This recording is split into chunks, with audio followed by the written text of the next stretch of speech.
Neurociência do comportamento. O comportamento humano é um dos assuntos mais estudados pela neurociência contemporânea.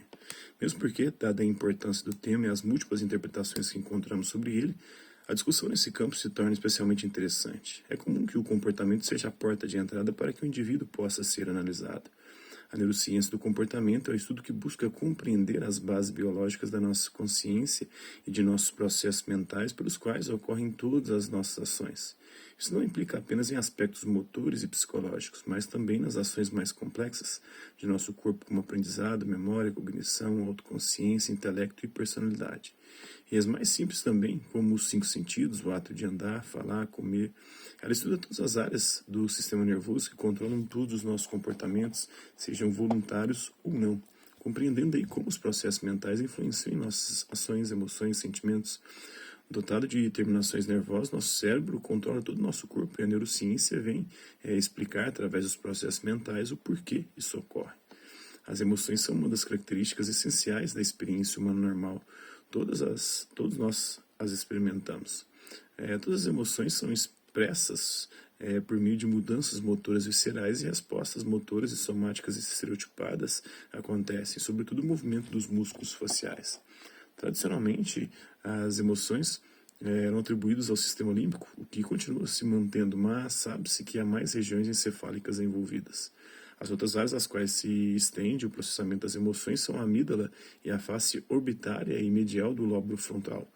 A ação conjunta e complementar de tais regiões constitui um sistema motor emocional.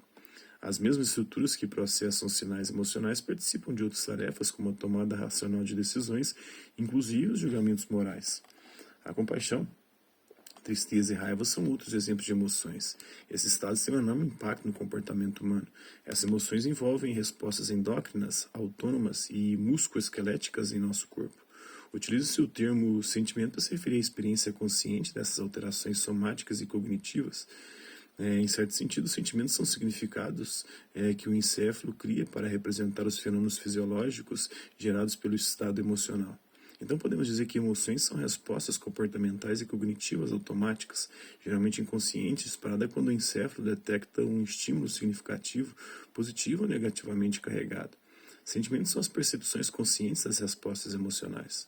Quando o encéfalo ele detecta tais estímulos emocionalmente competentes, envia comandos a redes que controlam as glândulas endócrinas, o sistema nervoso autônomo e o sistema musculoesquelético.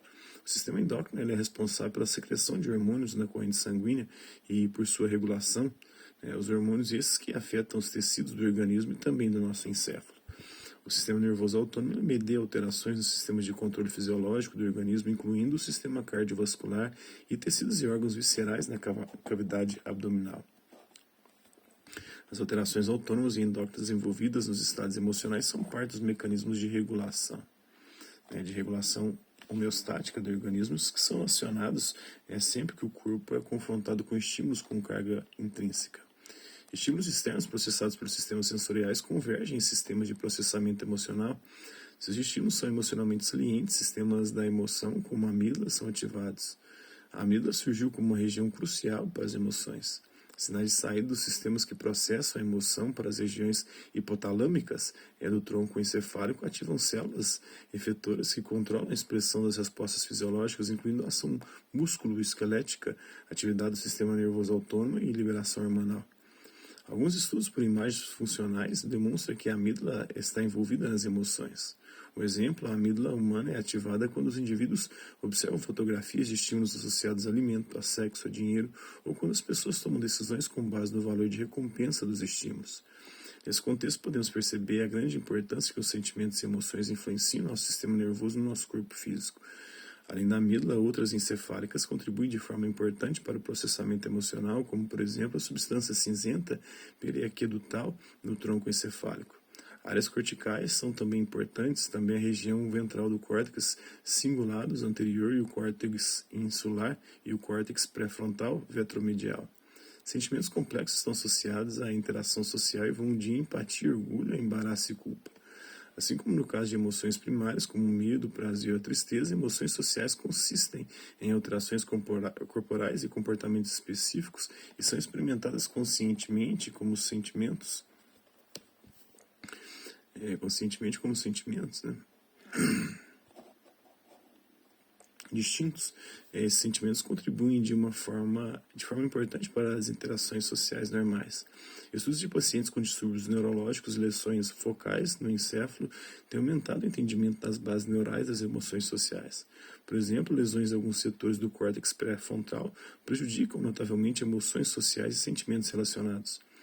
O sentimento foi definido como a experiência consciente de uma emoção. Um estudo de imageamento funcional utilizou tomografia por emissão de pósitrons, o PET, do inglês Positron Emission Tomography, para testar a ideia de que os sentimentos estão correlacionados com atividade em regiões somatosensoriais, corticais e subcorticais, que recebem aferências relacionadas especificamente ao ambiente interno, às vísceras, às glândulas endócrinas e o sistema musculoesquelético.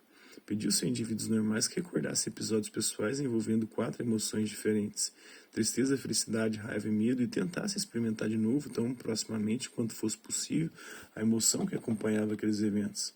A partir do momento em que era pedido a um dos participantes que experimentasse novamente determinado episódio ou emoção até o final do escaneamento, o nível de atividade em diversas regiões corticais e subcorticais era analisado continuamente, junto com diversos parâmetros psicofisiológicos, como a condutância da pele. Os padrões de ativação não apresentavam sobreposição.